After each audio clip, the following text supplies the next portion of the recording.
Hello, bonjour! I remember my Aunt Marianne making her tea. She will boil the water super hot, pour it over her tea bag, let it sip, and then add milk and sugar to her tea because it was so bitter. I guess that was her version of the London fog. Today I'm teaching you an ultra easy method for a smooth, naturally sweet tea. An herb tea, cold brew herb tea. By skipping the boiling water, we preserve the vitamins and the antioxidant, and we leave behind the bitter tannins. And tannins are anti-nutrients. You don't want that in your body. Ready to change your tea game forever? Let's do it. So, well, of course it's easy. Come on, with me, it's gotta be, right? As you can see here, this is nettle tea that I have steeped for 24 hours. So we'll do the same. I'll teach you how to do that. So simple. Jar on the scale, zero the scale. I have 𝗘𝗀𝗁𝗃 tea here. I have nettle as well. And you'll have, of course, the recipe with suggestion of herb tea to use. And I mean, you use whatever you want. And on this recipe, you'll have information on the 𝗘𝗀𝗁𝗃 and the nettle tea. Okay. And yes, when you don't boil the water, you do preserve all that, the nutrients that actually make them perform as being healing teas. Okay, so we add 12 grams of the tea leaves, 12 grams of the tea. Then we add the water to about half, and then you swill the jar like this, so the leaves are all covered with water.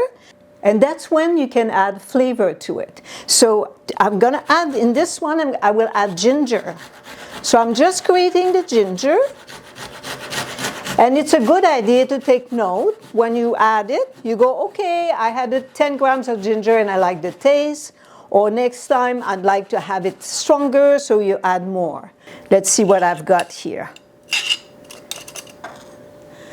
So here I have 10 grams of ginger. Perfect. So then I'll see with that 10 grams how I like it. Now we continue to fill up the jar with the water to the top. There. This jar, I have a mesh lid that I can use to filter the water after. You can also do your herb tea into a French press. Same idea, right? There was a French press. Or you can use a strainer. I mean, as you wish. So this is going to stay in your fridge for 24 hours. The other thing I want to show you as well is you would write what you use. So I did the 𝗘𝗀𝗁𝗃 tea. And today we are May 26. So as of May 27, because it's 24 hours, and then I will add to that May 27, I'm going to add 4 days. So that gives me to May 31st. May 31st, then I know this is my expiry date because you can keep that in the fridge for 3 to 4 days. So I'll put that on my jar here. There you go. And I know that I can drink it till the 31st. Okay, we've done that. Now, after 24 hours, this is what you get. This one is nettle, but it's the same idea. This is what you get. Now it's all infused in the water. I have the mesh on the top. That makes it easy. So what I do next is I just pour into a measuring cup. I'm using my blender jar because it's easy and it's large. There we go. And then we pour it into, you can pour it into a jar. I have a bottle here. It always is easier when you have a narrow mouth to pour out of the container. So this gives me a concentrate of the herb tea. As you can see, it's quite strong. And I made it that way because I have a purpose for it to use it that way. Now I take my little note here and I'm going to stick it on that bottle. Now what we do next is, let me do my scale again. I like to have my tea warm. when you drink a tea in cold water, and you have that information at the back here, so what happens with cold water, it contracts the cells inside your body. Whereas warm water, which is similar to the temperature of your body, it opens up. So the body absorbs the nutrients and the vitamin and the water.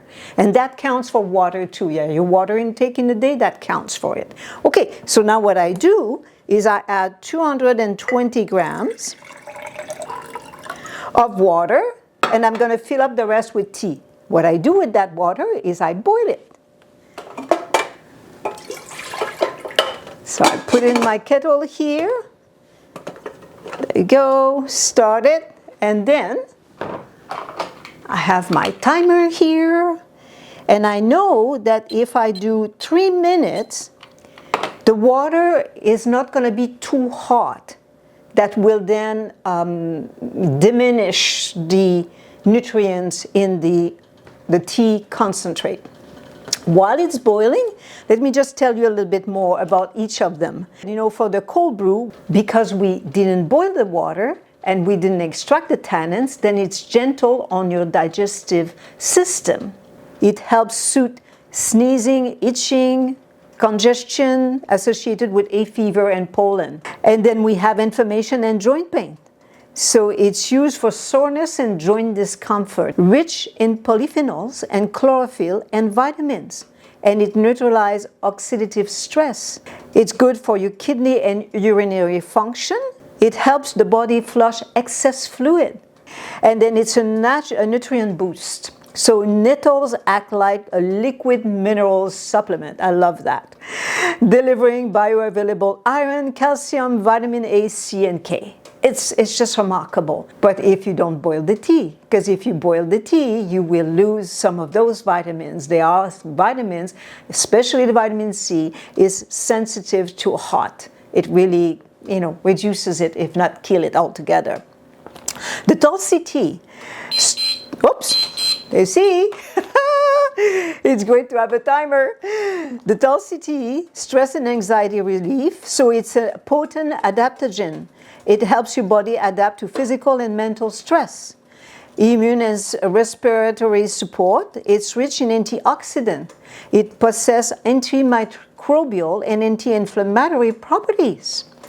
Digestive harmony. So it stimulates the breakdown of food and is traditionally used to soothe bloating, indigestion, and gas.